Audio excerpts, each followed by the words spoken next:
எப்போதுமே பகவான் படியேற்ற வந்தாருன்னா பார்வதி தலைவாசல் கொடுத்த மாதிரி ஓடோடு சென்று வாங்க வாங்கம்பா வாங்க வாங்கன்னு வரவேற்பா. ஆனா இன்னைக்கு பார்வதியே காணல. எங்க போனா நம்ம பாரு மணி என்ன மணி எத்தனை மணி 12:45 பாறை ஞாபகப்படுத்தினா நான் எதிர்த்து வைக்கணும். அந்த பாருலன்னு என்ன பார்வதியே பகவான் செல்லமா பாரு அப்படின்னு சாட்டா கொடுத்தாரு. நான் பாரு பாருன்னாதான் பழைய ஞாபகம் அப்படியா? ஏன் வேண்டாமே மணி வேற நிறைக்கும் வாங்கி வச்சிருக்கீங்கன்னு பரவ கொடுத்துக்கலாம். சரி சரி. அதே மாதிரி பகவான் வந்து செல்லமா கூப்பிடுறாரு. என்னடா இன்னைக்கு நம்ம பார்வ காணுமே அப்படின்னு சுத்தி பார்க்கும்போது பார்வதி கைலாசவாசல் எப்படி இருக்கா? காலம் நீண்ட காலம் மடக்கல, முடியல. சரி, கவலையுமாய் இருக்கா. தலைவரி கோலமா கோலத்துல உட்கார்ந்து இருக்கா. அவரு அதான் சொல்லுவாங்க இல்லையா, என்ன பண்ணவா தலை வாசல தலைவரி கோலமா இருந்துட்டா அப்படின்னா அந்த வீட்டுல எனக்கு என்னமோ ஒரு நடக்க போயின்னு அர்த்தம். நடக்க போகுது, அடி விட போகுது அப்படி தெரிஞ்சுக்கிறானா.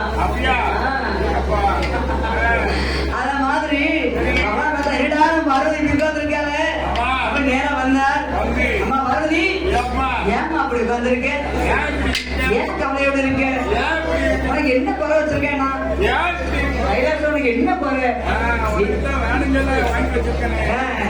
ஏனம்மா கவலையோடு இருக்க என்று கேட்க ஏறிட்டு பார்த்தா பகவானே எல்லாம் உங்களால வந்துச்சு. என்னம்மா என்ன சொல்ற நீ? என்ன சொல்லவா? உங்க குழந்தையா கேட்டான்னு கொடுத்தேல, உங்க குழந்தையா கேட்டான்னு கொடுத்தேல, வரம் வரம் வரம் என்ன கேட்டாலும் கொடுத்தேல. இப்ப என்ன ஆட்டம் போடுறதா தெரியுமா?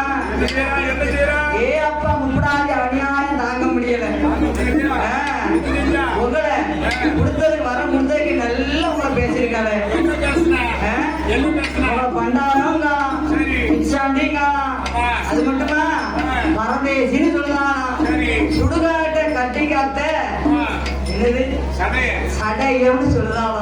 இவ்வளவு வேத்த உங்களுக்கு தேவையா அப்படின்னு சொன்னோடனே பகவான் பார்த்தார்.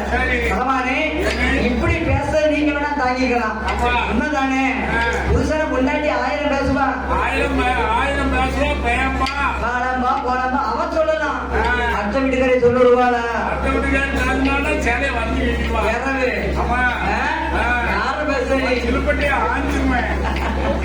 அத மாதிரி நீங்க தாங்கிக்கலாம், என்ன தாங்க முடியாது. இனிமேல் ஒரு நிமிஷம் கூட முப்படாதீங்க, இருக்க கூடாது. உடனடியா போல அனுப்புங்க. என்ன பகவான் பார்த்தார். என் அம்மா அவ ஏகப்பட்ட வரம் வாங்கியிருக்கா, கொஞ்சம் ஆட்டம் போடதான் செய்வான். அவளுக்கும் ஒரு நேரம் வரும். உண்மைதானே? பகவான் ஆடு வரைக்கும் ஆடு ஆடு ஆடுப்பாரு, ஆட்டம் போட்டுக்கிட்டே இருப்பான். ஒரு ஆப்போசாலும் எதிர்க்க முடியுமா?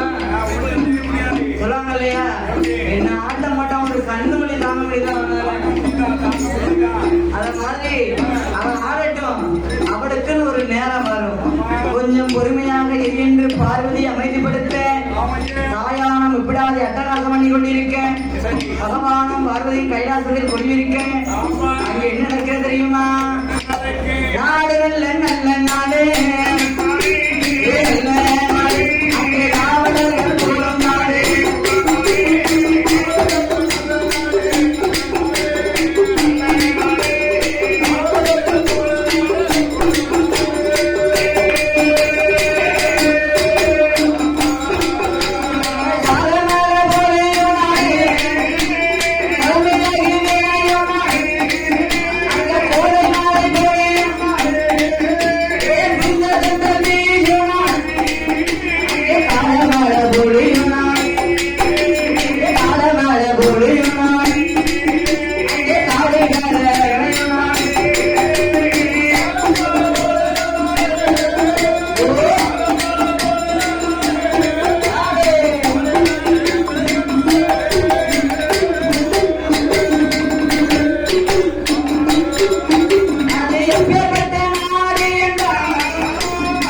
Jai Shiva.